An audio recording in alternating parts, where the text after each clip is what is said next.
The air in Martinsburg, West Virginia, on August 10, 1991, hung thick and humid, a typical summer day in the Shenandoah Valley. But inside room 517 of the Sheraton Inn, a different kind of stillness had settled, one that would ripple through the hidden corridors of power and leave an indelible stain on the landscape of American journalism. It was there, amidst the sterile conformity of a chain hotel, that the body of investigative journalist Danny Casolaro was discovered. He lay in the bathtub, his wrists slashed, an empty wastebasket overflowing with bloodied tissues nearby. The scene was grim, undeniable, and to local authorities, seemingly unambiguous. 2 suicide notes, handwritten, were found in the room. One, addressed to his estranged wife, provided instructions regarding his finances. The other, more cryptic, spoke of taking my own life and warned against this terrible thing. Within hours, the official pronouncement was made. Danny Casolaro, age 44, had taken his own life. But the stark simplicity of that conclusion would quickly unravel, dissolving into a labyrinth of unanswered questions, whispered suspicions, and the chilling specter of a conspiracy so vast and intricate it defied easy comprehension. For Danny Casolaro was no ordinary journalist. He was a man obsessed, a relentless seeker of truth, who in his final days believed he was on the precipice of exposing a story of monumental consequence, a story he had ominously dubbed the Octopus. He was a man of contrasts, charming, often flamboyant, with a quick wit and an insatiable curiosity. Born in McLean, Virginia, a stone's throw from the nation's capital, Casolaro was a well-connected figure, moving with ease between the worlds of high society and the grittier underbelly of investigative reporting. He had a passion for uncovering corruption, a talent for connecting disparate dots, and a profound, almost naive belief in justice. His previous work had touched on defense industry scandals, but nothing had prepared him, or those around him, for the depths he was about to plumb. For 18 months before his death, Casolaro had dedicated himself entirely to the Octopus. He had abandoned other projects, poured his personal finances into travel and research, and spoke with an urgency that bordered on desperation about the forces he was arrayed against. He claimed to have assembled over 100 boxes of evidence, meticulously cataloging connections between seemingly unrelated events, people, and institutions. His pursuit was not merely a journalistic endeavor, it had become an all-consuming quest, a solitary crusade against a hydra-headed monster. He described the Octopus as a secret international cabal, a shadowy network operating above the law, with tentacles reaching into every conceivable pillar of power. Intelligence agencies, particularly the CIA and NSA, he alleged, were deeply intertwined with organized crime syndicates. This unholy alliance, he believed, was responsible for a litany of crimes: weapons trafficking, drug running, money laundering, assassinations, and the systematic manipulation of global events for profit and control. At the heart of Casolaro's investigation was a specific, tangible piece of evidence, a sophisticated computer software program known as PROMIS, or Prosecutors Management Information System. Developed by Bill and Nancy Hamilton's INSLAW Corporation for the Justice Department in the early 1980s, PROMIS was designed to track cases and manage information. But the Hamiltons alleged that the Justice Department had stolen their software, then secretly modified it to allow intelligence agencies to track anyone, anywhere, without detection. Casolaro came to believe that this modified PROMIS software was the central nervous system of the Octopus. It was, he contended, being illegally sold and distributed worldwide, allowing intelligence operatives and their criminal partners to monitor targets, track financial transactions, and maintain an unprecedented level of covert control. He saw it as the ultimate tool for a global shadow government, a digital key to unlocking secrets and orchestrating events from behind the scenes. His research led him down increasingly dark paths, from the Iran-Contra affair to the BCCI banking scandal, from the October surprise allegations to various drug trafficking rings. He spoke of a secret society, a cabal of powerful individuals who had operated with impunity for decades, their influence spanning multiple administrations and international borders. He was convinced that these individuals, the true masters of the Octopus, were responsible for shaping recent history in ways the public could not begin to imagine. In the weeks leading up to his death, Casolaro's apprehension intensified. He told friends and family that he was receiving threats, that his phone was tapped, and that he was being watched. He grew increasingly paranoid, yet his resolve to expose the octopus only strengthened. He told his brother, Tony Casolaro, that he was going to Martinsburg to meet a crucial source, someone who would provide him with the final pieces of the puzzle, enough evidence to bring down the whole damn government. He arrived in Martinsburg on August 8th, checking into room 517 of the Sheraton. He made several phone calls, including one to his girlfriend, Wendy Weaver, telling her he had a big meeting scheduled for the next day, August 9th. He mentioned that if anything happened to him, she should not believe it was an accident. The air of foreboding was palpable, even over the phone line. On the morning of August 9th, Casolaro was seen by hotel staff, seemingly in good spirits. He had breakfast, made a few more calls. He reportedly told some associates he was meeting a man named Michael, or Mike. He was also seen later that day in the hotel bar, engaged in conversation. The details of these encounters remain murky, contested, and crucial to understanding the events that followed. Who did he meet? What was discussed? These questions would haunt the investigation, or lack thereof, for years to come. The next day, August 10th, after repeated attempts to reach him, hotel staff entered room 517. What they found would etch itself into the collective memory of those who knew him and ignite a firestorm of speculation that continues to burn brightly decades later. The blood-soaked bathroom, the notes, the open windows in the sweltering heat, all pointed to a tragic, self-inflicted end. The Martinsburg police, after a perfunctory investigation, closed the case. Suicide. But for those who knew Danny Casolaro, the official narrative simply did not fit. His family vehemently rejected the suicide ruling.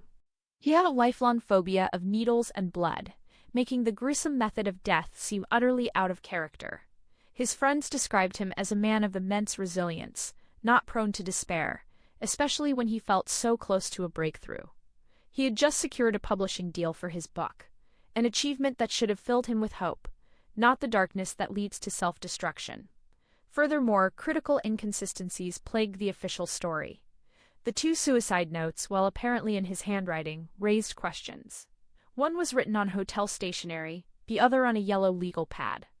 The language, particularly the cryptic warning in the second note, felt uncharacteristic. More disturbingly, key elements of his research materials, which he always carried with him, were missing from the hotel room. His extensive files, his dozens of notebooks, some of which he had shown to friends just days before, were nowhere to be found. Only a small portion of his working notes remained. His briefcase, which he never let out of his sight, was also gone. What priceless information did it contain? What final pieces of the octopus had he managed to gather? The disappearance of these crucial documents fueled the belief that Casolaro had been silenced, that his death was not a suicide, but a meticulously orchestrated murder designed to prevent him from exposing the truth. The official investigation, critics argued, was either incompetent or intentionally designed to obscure the real circumstances of his demise. The shadow of the octopus lingered, growing longer and darker with each passing year. The story of Danny Casolaro became a chilling cautionary tale, a testament to the dangers of pursuing truth in the face of overwhelming power. His final investigation, cut short in a West Virginia hotel room, left behind a legacy of unanswered questions and a profound sense of unease. Was he a paranoid fantasist, driven to self-destruction by the weight of his own grand theories? Or was he a courageous journalist who, in daring to peer into the darkest corners of the American secret state, paid the ultimate price for his relentless pursuit of the truth? The answers remain elusive, hidden somewhere in the tangled web of the octopus, still waiting to be unraveled. The shadow of the octopus loomed large, a sprawling hydra-headed beast that Danny Casolaro believed had infiltrated the highest echelons of power. But every complex organism, no matter how vast, possesses a central nervous system, a core mechanism that allows it to function, to coordinate its insidious reach. For Casolaro, that core, the very heart of the octopus, lay hidden within a deceptively innocuous computer program known as PROMIS. This wasn't merely a piece of software. It was, in his eyes, the digital skeleton key to a global conspiracy, a tool of unprecedented surveillance and control, allegedly stolen, modified, and wielded by unseen hands. The story of PROMIS, the Prosecutor's Management Information System, begins not in the clandestine world of espionage, but in the earnest pursuit of efficiency. In the late 1970s, a small innovative software company called INSLAW Inc., founded by the brilliant husband and wife team of Bill and Nancy Hamilton, developed PROMIS. It was a revolutionary program designed to bring order to the chaotic world of legal casework. Imagine in an era dominated by paper files and manual tracking, a system capable of instantly cataloging vast amounts of information: cases, evidence, witnesses, court dates, plea bargains, and prosecutorial strategies. PROMIS could track it all, cross-reference it, and present it in an easily digestible format, making it an invaluable asset for district attorneys, federal prosecutors, and law enforcement agencies across the nation. The U.S. Department of Justice recognized its potential. In 1982, the DOJ contracted INSLAW to install PROMIS in federal prosecutors' offices. The Hamiltons envisioned a future where their software would streamline justice, making legal processes more equitable and efficient. But the promise of this groundbreaking technology soon curdled into a bitter legal battle, one that would consume their lives and ultimately ensnare Danny Casolaro in its dark web. As the DOJ began implementing PROMIS, Bill and Nancy Hamilton noticed discrepancies. Unauthorized copies of their software were appearing in places they shouldn't be. Their contract explicitly stated that INSLAW retained all proprietary rights. The DOJ was only licensed to use the software, not to distribute it. Yet, by 1983, evidence began to mount that the DOJ was not only making unauthorized copies, but was actively distributing them, both domestically and internationally. This wasn't a simple breach of contract. It was, the Hamiltons alleged, outright theft, a deliberate act of piracy orchestrated from within the halls of American justice. The Hamiltons, driven by a fierce sense of justice and the existential threat to their company, launched a legal offensive against the very institution they had sought to help. Their fight spanned years, a relentless David and Goliath struggle against the immense resources of the U.S. government. In 1987, a U.S. bankruptcy court judge ruled in INSLAW's favor, concluding that the Department of Justice had willfully and fraudulently taken the software. This was a stunning victory, seemingly confirming the Hamiltons' audacious claims. A federal district court affirmed the ruling in 1988, awarding INSLAW millions in damages. The truth, it seemed, had prevailed. But the Octopus, as Casolaro would come to understand, did not relinquish its grip so easily. The legal victories were short-lived. A federal appeals court, under what many considered unusual circumstances, overturned the lower court rulings. The Hamiltons' case was dismissed on a technicality, effectively denying them justice and leaving them financially devastated, yet unbowed. They continued to fight, their determination fueled by the chilling implications of what they had uncovered. It was during this protracted legal battle that the true, terrifying potential of the stolen PROMIS software began to emerge. The Hamiltons, through their relentless investigation and the testimony of various whistleblowers and former intelligence operatives, learned that the DOJ's alleged theft was not merely about saving licensing fees. It was about something far more sinister. The stolen versions of PROMIS, it was claimed, had been secretly modified. They contained a hidden backdoor, a clandestine entry point that allowed remote access to the data stored within the system. Imagine the power this bestowed. A program designed to manage sensitive intelligence and prosecutorial information, now equipped with a secret portal. Any agency or nation using this modified PROMIS, believing it to be a secure, efficient tool, would unwittingly be exposing its most confidential data to whoever controlled the backdoor. It was the ultimate Trojan horse, a perfect intelligence-gathering instrument, capable of harvesting information on ongoing investigations, covert operations, and even the identities of informants and agents. This was not just software, it was a sophisticated surveillance weapon. Casolaro, following a trail of hushed whispers and anonymous tips, plunged headfirst into the PROMIS rabbit hole. His sources, a network of former intelligence officers, disgruntled government employees, and shadowy figures operating on the fringes, painted a terrifying picture. The modified PROMIS, they alleged, had been sold, traded, or given to a vast array of entities across the globe. U.S. intelligence agencies, including elements within the CIA, NSA, and FBI, were reportedly using it. But the distribution didn't stop there. Foreign intelligence agencies in countries like Saudi Arabia, Israel's Mossad, and even hostile nations were said to be running their operations on backdoored versions of PROMIS. The implications were staggering. This wasn't merely about tracking criminals, it was about tracking everyone. It was about knowing who was investigating, whom, what information they possessed, and how they planned to act.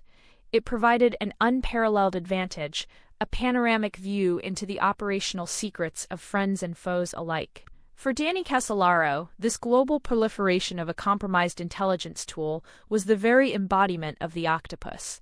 Its tentacles, he believed, were not just metaphors for influence. They were literal conduits of information, all flowing through the digital arteries of PROMIS. Casolaro began to connect the dots, seeing PROMIS as the common thread weaving through seemingly disparate scandals of the 1980s and early 90s. The Iran-Contra affair, the BCCI banking scandal, the October surprise controversy, all of these, in his emerging theory, could have been facilitated or monitored by the PROMIS software. It was the ultimate intelligence-sharing platform for a clandestine network that operated above the law, beyond the reach of public scrutiny. This network, the Octopus, could use PROMIS to track weapons shipments, monitor drug routes, identify assets, and even anticipate the moves of its adversaries, whether they were governments, terrorist groups, or rival intelligence factions. He spoke of a PROMIS working group within the DOJ, a covert operation responsible for the software's theft and distribution. He named names: Earl Bryan, a shadowy figure with deep connections to intelligence and Republican circles, was frequently cited by Casolaro's sources as a key player in the illicit distribution network. The scale of the alleged operation was breathtaking, suggesting a conspiracy of unparalleled scope and audacity. As Casolaro delved deeper, the lines between investigator and target began to blur. He felt watched, his phone calls intercepted, his movements tracked. He spoke to friends and family about the escalating danger, expressing fears for his life. He was convinced that he was closing in on the truth, that the PROMIS scandal was the Rosetta Stone of the Octopus, the key to unlocking the entire sprawling conspiracy. He was preparing to meet with a crucial source, a Saudi arms dealer named Michael Riconasiuto, who claimed to have direct knowledge of the PROMIS modifications and their global distribution. Riconasiuto, then in jail, promised to reveal everything. The promise of deceit, as Casolaro saw it, was not just about stolen software. It was about the subversion of justice, the weaponization of information, and the creation of a global surveillance infrastructure operating outside the bounds of democratic oversight. It was the ultimate instrument of control for the octopus, allowing it to see, to hear, and to manipulate from the shadows. And Danny Casolaro, armed with his notebooks and his relentless curiosity, stood on the precipice of exposing it all, unaware that his journey into the heart of the octopus was rapidly approaching its tragic final destination. The PROMIS software, a sophisticated intelligence tool designed for tracking complex data, was the thread Danny Casolaro first pulled. But what began as an investigation into alleged theft and conspiracy against INSLAW Inc. soon unspooled into something far more sinister, far more expansive than a mere corporate dispute. Casolaro, a meticulous and relentless investigative journalist, began to see patterns emerge from the tangled web of affidavits, interviews, and classified documents he painstakingly amassed. He saw not a single crime, but a vast, interconnected network of power brokers, intelligence operatives, and shadowy financiers operating with impunity, beyond the reach of law or government oversight. He called it the Octopus.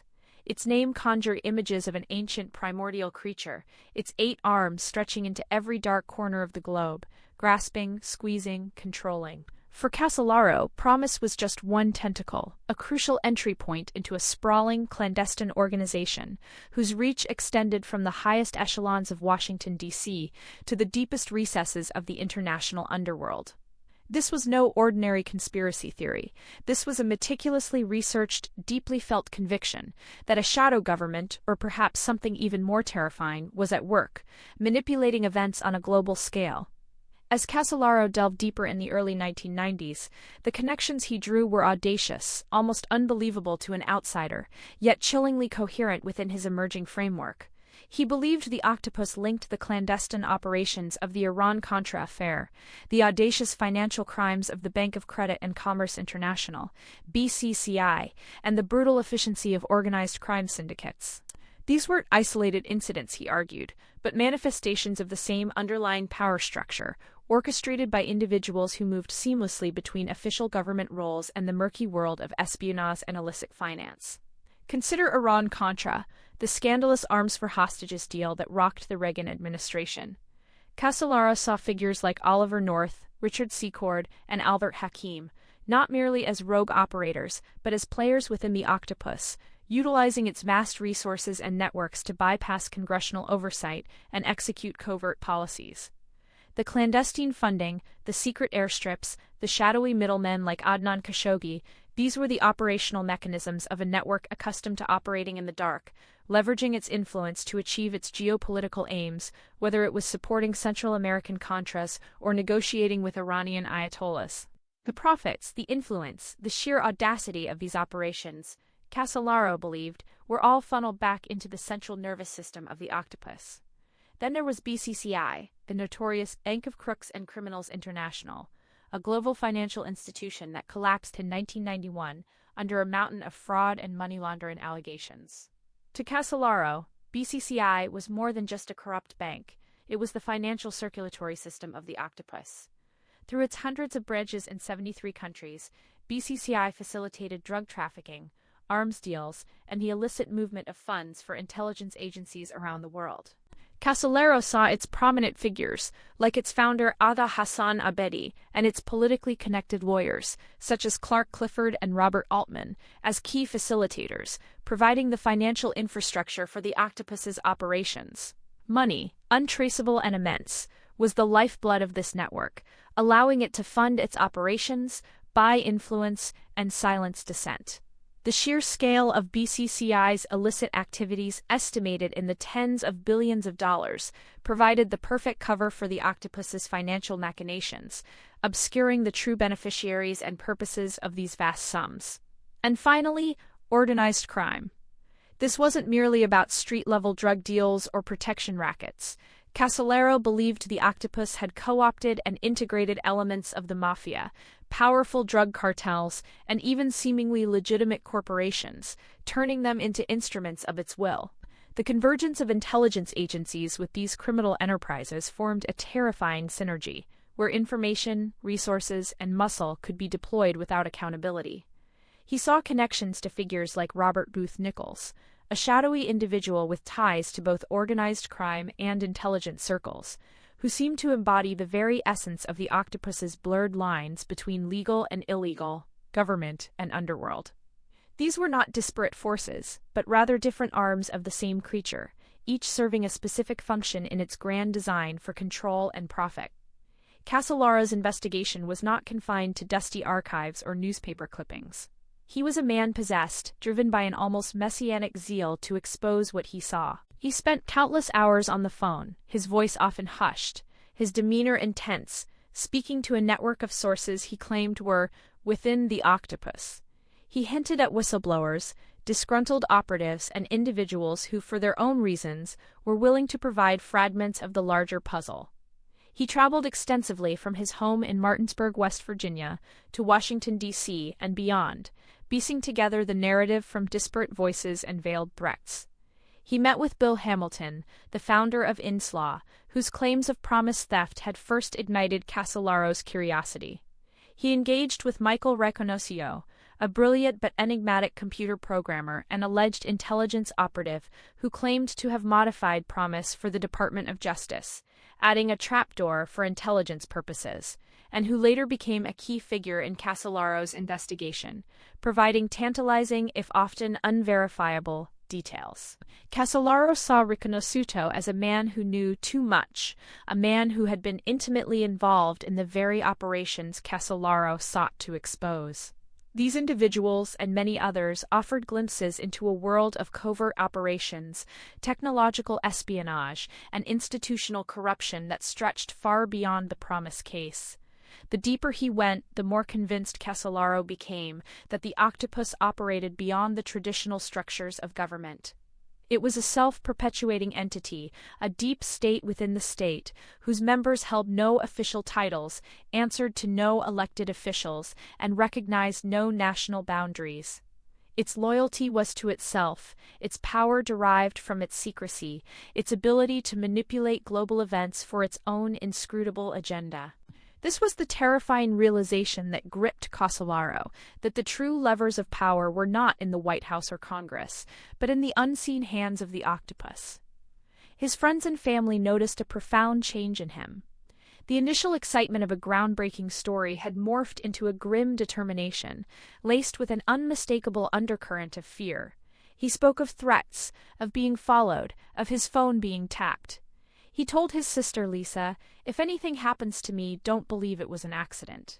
He was compiling a book-length manuscript, a magnum opus he believed would blow the lid off this global conspiracy. He had a title for it, The Octopus. He was confident he was on the verge of exposing the truth, of finally bringing this shadowy network into the light. By the summer of 1991, Casolaro's investigation had reached a fever pitch. He was working almost around the clock, fueled by coffee and an unwavering conviction. He was scheduled to meet with several key sources in Martinsburg, West Virginia, in mid-August, promising revelations that he believed would be earth-shattering. He told friends and colleagues he was just days away from publishing his findings, from revealing the names and connections that formed the core of the Octopus. The pieces were finally falling into place, the sprawling tentacles converging, revealing the central body of the creature. He believed he had enough to prove that the PROMIS software had been stolen, weaponized, and deployed by this very network, linking all the disparate threads he had so painstakingly followed. He had a meeting set for August 10, 1991, a crucial interview that he believed would provide the final, undeniable proof. The world, he was convinced, was about to know the truth about the Octopus.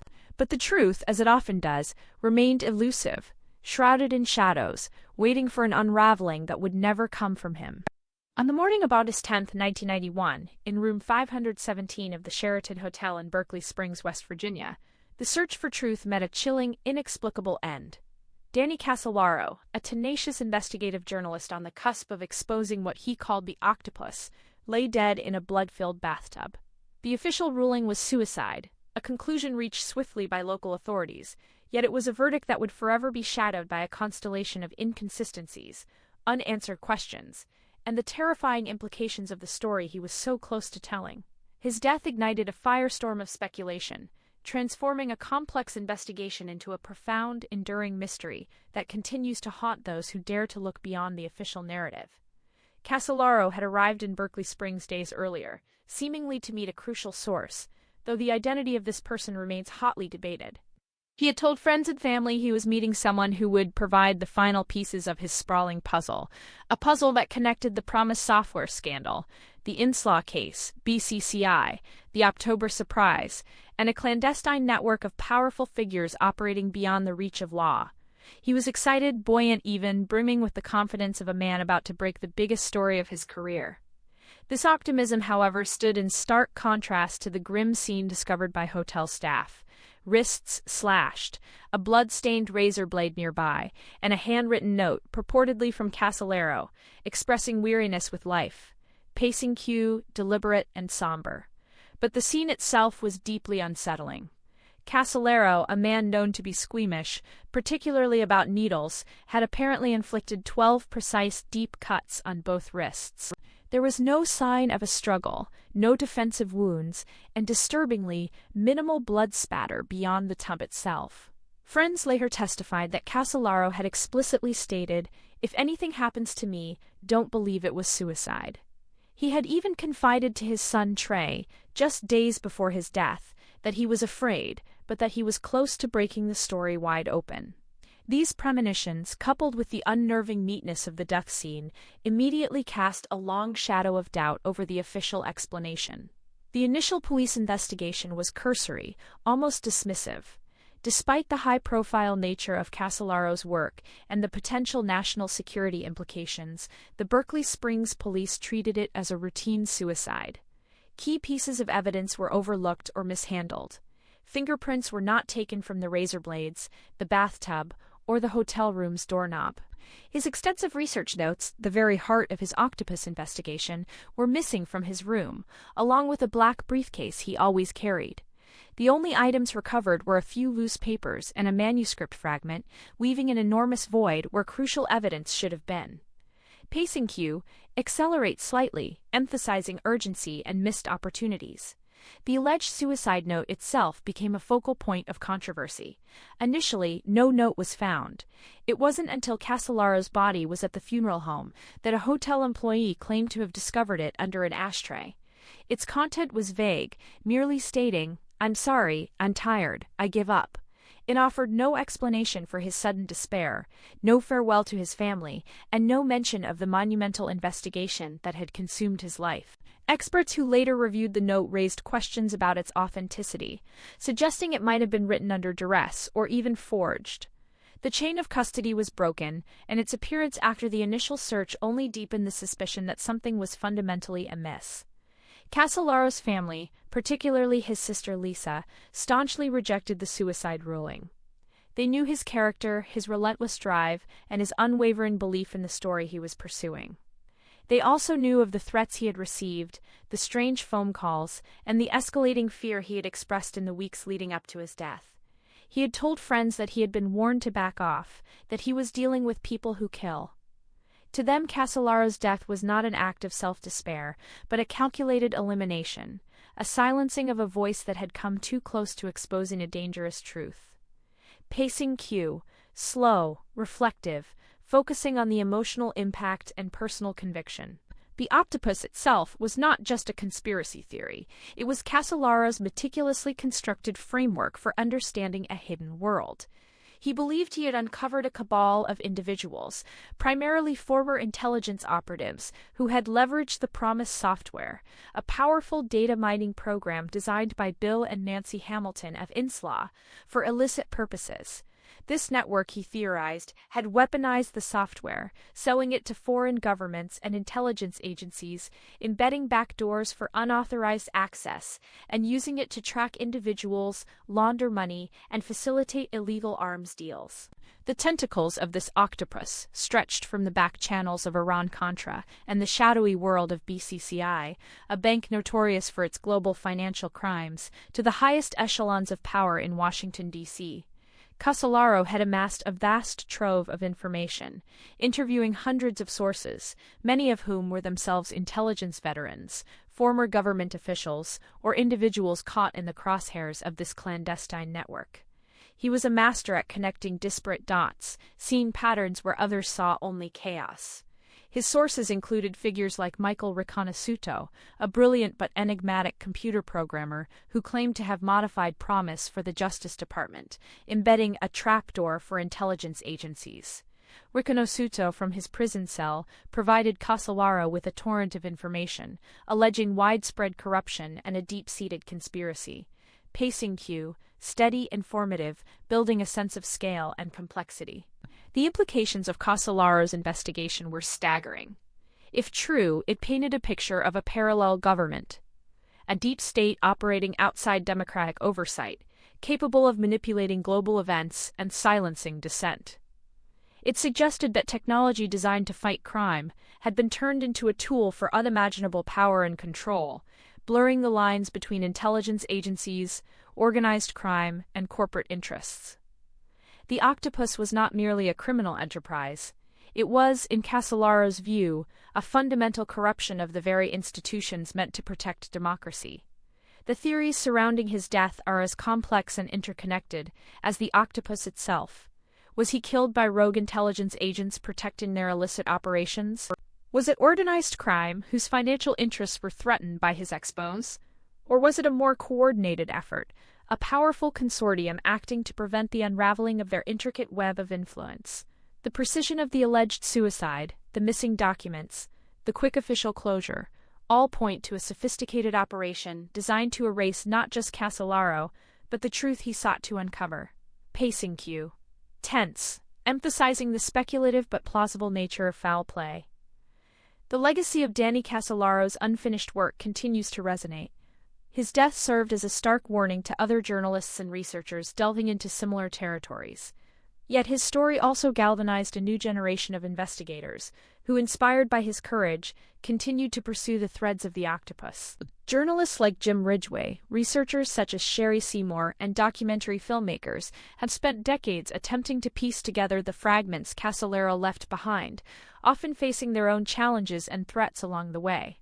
The octopus conspiracy, though never officially confirmed, has profoundly influenced our understanding of hidden power structures.